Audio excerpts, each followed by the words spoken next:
Hello, welcome. This is Dr. Kim of Align with Dr. Kim. I am back with another live stream of embracing brilliance. So, why are we here today? Today, we're going to talk about setting achievable goals. So, welcome to the live stream. I want to make sure we can hear, we can see on all channels. We are in Facebook land, YouTube world, and Instagram. Hello, Instagram fam. So, community happens in the comments. Today's question that I have for you, it gives a preview to what we're going to talk about as well, is what's one area of your life where you could benefit from implementing a new system? What's one area of life where you could benefit from implementing a new system? Updating and upgrading your systems. We are coming into a new year here soon. For those of you all who are watching this week, I want to say a Merry Christmas to you all. I'm also in the works of doing a retreat on the next week for you all as well. So go ahead and subscribe to the YouTube, subscribe to us on all major platforms, mainly Instagram, Facebook, and YouTube. At Align with Dr. Kim, if you subscribe, you can keep up with us here as well on when we're going to do that and also some other things that we have coming up. So, community happens in the comments. Say hello, say hi. Go ahead and share if you are ready to hear about some ways to set your goals and also to make them achievable. Definitely want to achieve goals. So, friends, this has been a series on burnout recovery. After you've come out of burnout, we've talked about making sure you've poured back into yourself. We talked about making sure your mindset and your emotions are in a place of mastery where you can at least manage them very well. Well, once you get to the point of after doing some soul searching, you kind of decide, hey, I am worthy of this new thing, or I have come to a place where I'm accepting that I want to do this new thing in life. And it's like, okay, well, how do I get there? I know from the last instances of me working, I got into some habits and I burnt myself out with those things because of the environment around me and some of the habits that I have. How do I go forward to this new thing, to this next thing without the burnout? How do we get that out? Friend, you're in the right place. As I said before, I am Dr. Kim of Align with Dr. Kim, where we heal burnout and create balance so we can express our brilliance and embrace well-being as well. So we can all set goals, right? You can set a goal, you can set a timeline, you can create your SMART goals. Hello to all my SMART goal peoples, and even the framework of smarter goals. All of it is wonderful and great. But when it comes to achieving them, you may have some run-ins on some things. And that's what I want to talk about on tonight as well. But I am going to be hopping in the comments. So if it's something that you didn't get or quite understand, or if you just want to say hello and comment on the question that we have tonight as well, you're more than welcome to do that. And shout out to the replay crew. I know some of you all will go back and binge watch my videos or make comments on there afterwards, and I do see you. I do appreciate that, which is why I say make a comment so that way I know that you are watching, that you are participating as well. Hello, Mr. Taylor, how are you? Thanks for joining in the live or hopping in the live as well. So those are, well, that's our question, and I'll come back and I may be able to share some of my information on answering that question as well. So we're going to talk about some of the limits of goal setting, how to build more effective systems, and also the importance of being consistent. Y'all, I got my water here with me on tonight. I know I sound a little raspy, but we're gonna pay attention to our well-being because I need to stay hydrated as well. And I'm gonna encourage you to hydrate also.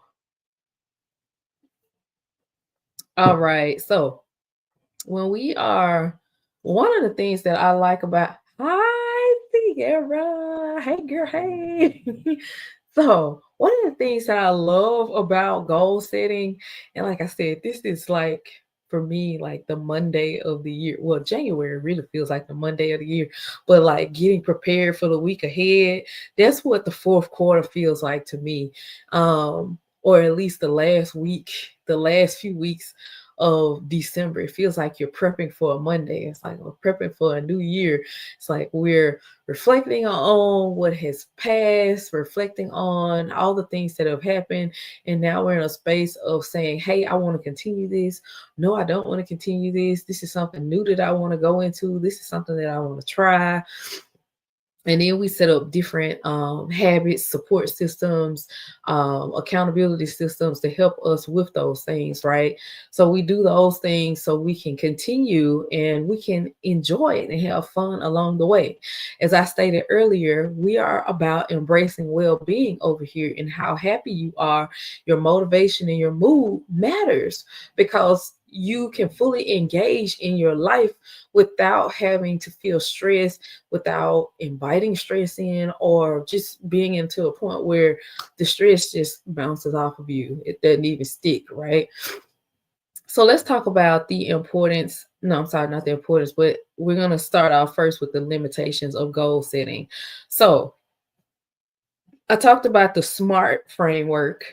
How many of y'all know what the SMART framework is? I need to know if y'all know what the SMART framework is. I'm going to type that in the comments. So if you never heard of it before, it's SMART, the SMART framework for setting your goals. It has to be specific, meaning that you have to define it so much so to where you can visually see it. There are no more questions left for it. It's measurable. Measurable, meaning you can measure it. Like, how will you know that you've gotten there? There has to be some type of number, quantity, or quality rating for it as well. Will I have met this goal if I've done this 20 times? If I have 20 units of XYZ? If I've gotten this done within 4 weeks? It has to be measurable. Those numbers make things measurable for us so we can tell our progress. Also, y'all, I always kind of forget the A. I think it's actionable. Is it something that you can do? Is it something that is available to you? Is it something that excites you? Is it your goal? Or are you doing it because your mom and dad want you to, or because you see somebody else doing this goal? And is it something that you can put into action? Is it realistic for you? Sorry, I jumped the gun. That is R. Is it realistic for you? Can you really do this at this certain point in your life? You may have to cut the size of the goal now, or do just the first part of it, and that's your actual goal that you meet. And then T is time bound, meaning that, do I want to get this done in 4 weeks? Do I want to give myself till 3 days? Is this something I want to give myself 3 years to do? They recommend that you start off with some, I've been saying like this, some experts say you look at your short-term goals first, like something that you want to do within the first 6 months to a year. And then like long-term goals are like 3-year goals, 5-year goals. And some people actually start off with that huge big vision. That's like the 5-year vision. And then you break it down into, well, what does that look like in 3 years? And then it's like, well, okay, what does the first year of me getting to that look like? And they start to set the goals, so on and so forth. Like, okay, and then what does the first 6 months of me getting to that looks like? And that's how they kind of work backwards. That's a concept from Stephen Covey's 7 Habits of Highly Effective People, that you begin with the end in mind on all things. And you're probably going to hear me talk about that again as well. So the limitations, those are how we, the normal framework that we look at for setting our goals and making sure we got everything in place, so that way we can reach our goals, so we're clear about our goals and we stay excited about them. But there are some there are some flaws in that, just only following that part. So one of the limitations or traps of setting goals is when you are mainly focused on the outcome. When you're focused on the outcome more than anything else, you can drain yourself. You'll get into the no matter what mindset, and that's how you attract the burnout and the stress and the chronic fatigue and the tension and the emotional inner battles and the inner turmoils. You can also get caught in the trap of comparison. And that's how you invite in feeling inadequate, feeling like you just don't measure up because you're comparing your goal or you're comparing where you are to someone else's. That's a trap with a goal as well. That's why you have to make sure it's a realistic goal for you. It's something actionable for you in your lifetime or for the time period that you have. Yeah, that's one of the mistakes I used to make is when I was first starting out setting my goals and looking at things, and I would have to go back and reevaluate because I was like, there's not enough time for me to do this.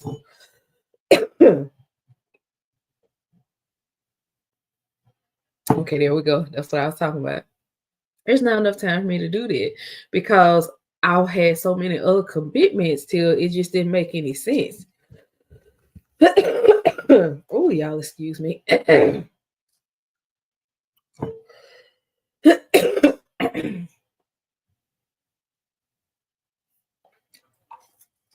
Ricola be a lifesaver. Ooh. So it didn't make any sense for me to do so many things on top of one another because it was gonna disrupt. It was gonna disrupt me moving and going into other things. I gotta fan myself. Oh my god. Oh my goodness, y'all. Hold on.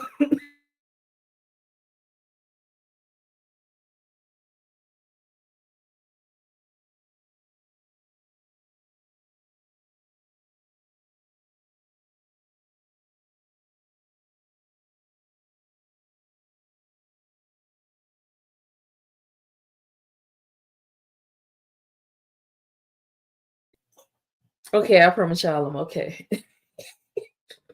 Sometimes you just gotta let it pass. And it is. Oh my goodness, I'm seeing myself coughing on here. So what's another pitfall? I guess the two main ones that I wanted to talk about is the comparison and also being more focused on the outcome than anything else. And being in a place of I'll do whatever it takes for it, and you actually pour yourself out. Like you basically destroy the cup that is yourself and your life trying to meet the outcome of a goal. When it's actually recommended that you set some parameters in there, that you work from a place of this is who I want to be, my identity, and this is the input that I'm putting in. You make input goals and you focus on the journey of who you're becoming and how much work you're putting into it versus the outcome. So we do want to be outcome focused because that's what's going to help us determine what direction that we go in, how we start.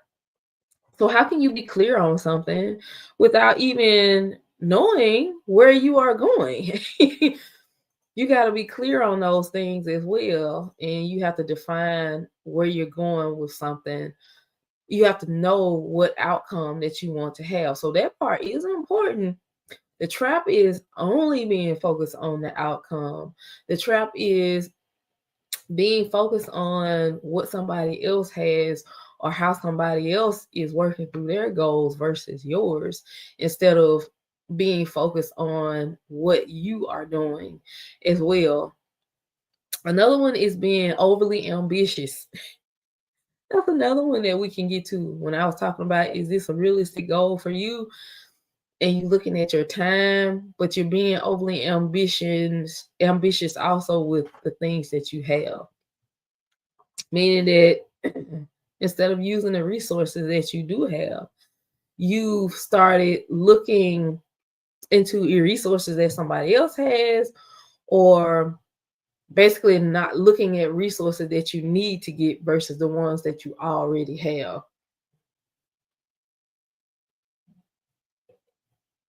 So my goal on tonight is to help you become a little more flexible in your goals and also setting up systems as well.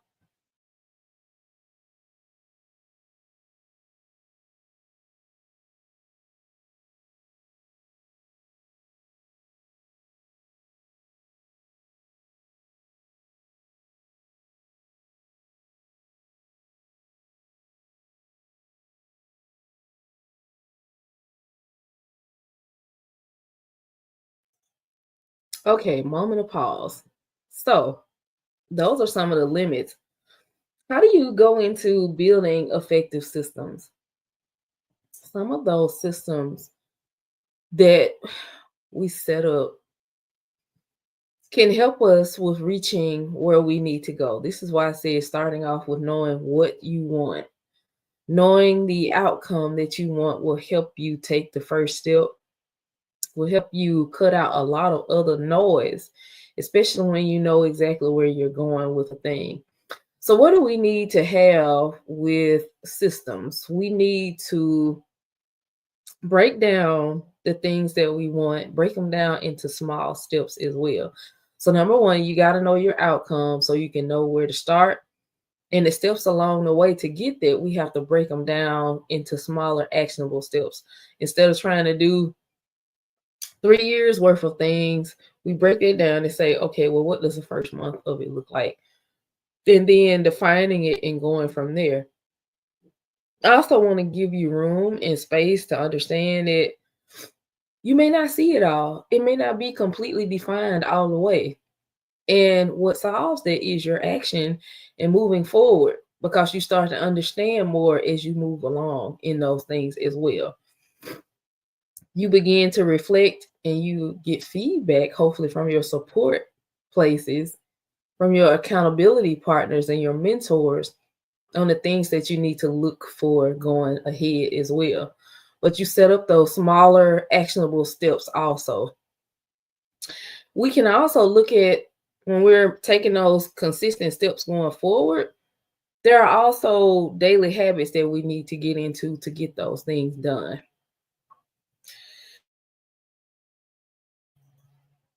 What do I mean by daily habits? I don't think we give ourselves enough credit when we look at the things that we do on a day-to-day basis. We don't give ourselves enough credit on y'all be prepared for this, on how much we throw ourselves off because we do things every day, but it may not be related to the goal, not be related to the things that we need to do. So we look at our systems and we look at our day-to-day things.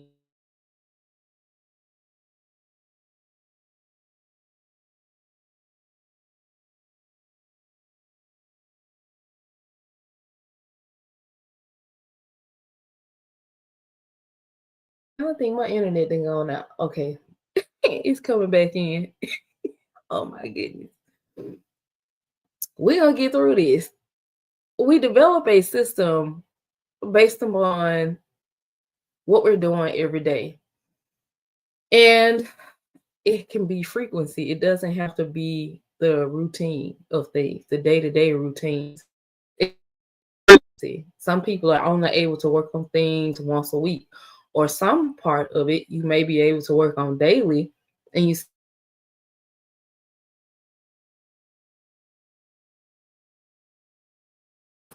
that's how you balance things out. Because in a system, it has a beginning point, it has an end point, and it also has a point where it's evaluated so it can constantly improve. Because you want to be able to tweak it as well.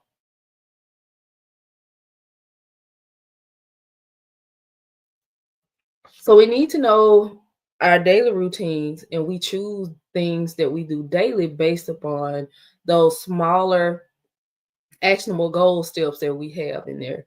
That's how you build in the consistency with doing the things. You start to notice your routine the more you go into doing something, and it also helps with your confidence as well. The other really important part about building an effective system is making sure you have tracking and you have some type of way to stay motivated. I remember with my phone, I learned how to work Google Calendar. I'm a person that I like visually tracking things. So I keep a to-do list in my calendar, and I learned how to work Google Calendar with the colors. So that way it will stand out at me. So whatever helps you to go forward, whatever way you have to set up your tracker to keep momentum in those things and to look back and mark your progress, you can. Those are some things which you need with building the effective systems. So what's the importance of consistency? Consistency, making sure that we choose every day to go forward in the thing that is going to help us, or the thing that we say that we want. Being disciplined to continue to choose the things that we want. It is a choice. That's the simplest part of it, is that it's a choice. How small actions are very powerful. It only takes 1 degree of steam to power 1 degree higher than what it normally is to power a steam locomotive. It only takes 1 degree change in order for, something solid to go to a liquid. It only takes a 1 degree shift in those numbers to make things go from one place to another. And that's how it is when we are building our systems as well. So momentum starts with us getting clarity, us keeping our progress and making sure we got a tracker in place. The key to long lasting change here is going to be the key to long lasting change is going to be in making sure that the thing that you're going after is something that you really want.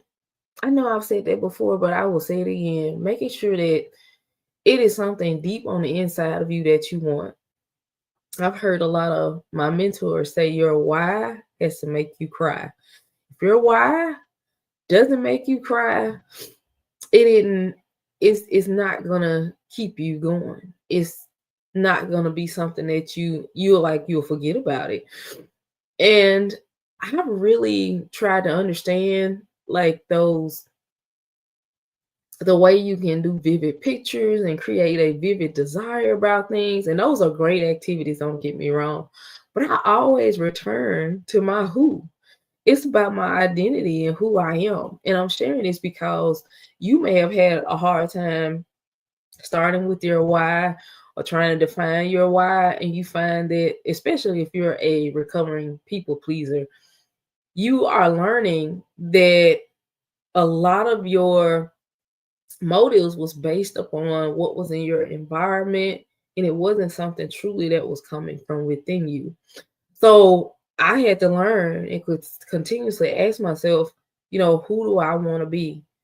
How do I want to do these things? So asking yourself some reflective questions like that based upon yourself. And I know it sounds very selfish, but it is not. It is not, especially when it's your goal. It's pertaining to yourself. Your self-worth and your self-esteem is what you give yourself, is how you deem yourself. Your values, it's based upon what you as a person deem to be valuable and of importance or of worth. All of those things that we place worth and value on, making sure that our goals are in alignment with those things will help give us the momentum to keep choosing them, because we're choosing things that are making us overly excited. We're choosing things that we are very passionate about, so that way we can continue to create it's so we can continue to do the things that we care about, and we end up creating something that is lasting. It doesn't just fizzle out. For those of us that feel like, oh, this goal was important to me, you know, 3 months ago, but now it's really not. And that's okay when you come to that conclusion about things. If something is not as important to you, I would say to revisit your why, to revisit what is it that you truly want. So that way you can reevaluate and relook at the things that you want to work on. I want to tell you that it's okay if you don't have a full, complete system, but definitely give yourself, go back, look at those traps that I talked about, the traps that we get into when we set goals, when we are looking to other people's goals, when we are too focused on the outcomes.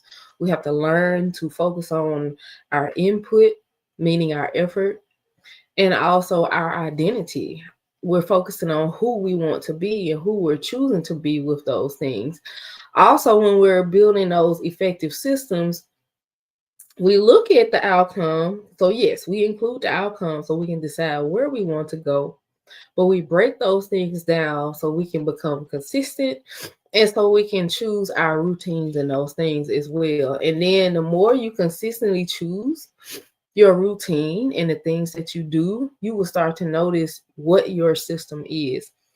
Systems need flexibility so you won't become upset when things don't work out exactly when you need to.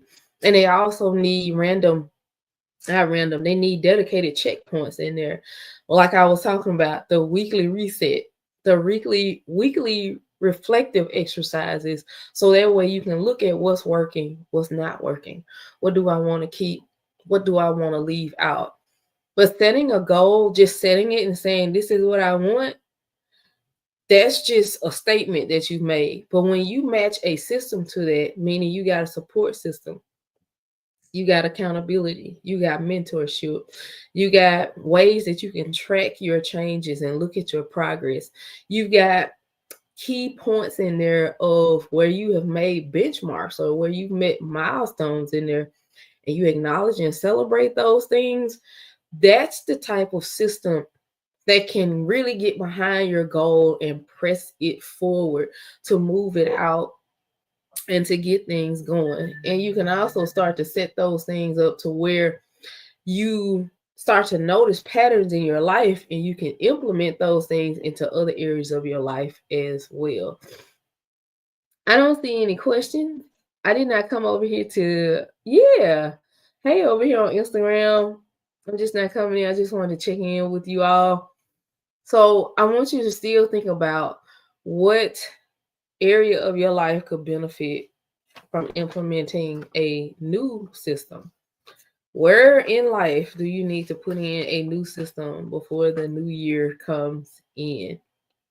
Thank you all so much for joining in. I am going to finish sipping the rest of my water and I will check in with you all in the comments. You can follow me here on YouTube, on Facebook, and Instagram. Like I said, next week we're going to talk about some holiday things. I have a retreat plan, so that's not going to be like anything teaching, but there's going to be music. There's going to be, well, maybe not the music because this is a live stream. I have to remember whose platform that I'm on. But we'll do some reflective exercises. The goal is to help you with inner peace as we move into a new phase, a new chapter called 2025. Have a great evening. I will see y'all in the next one.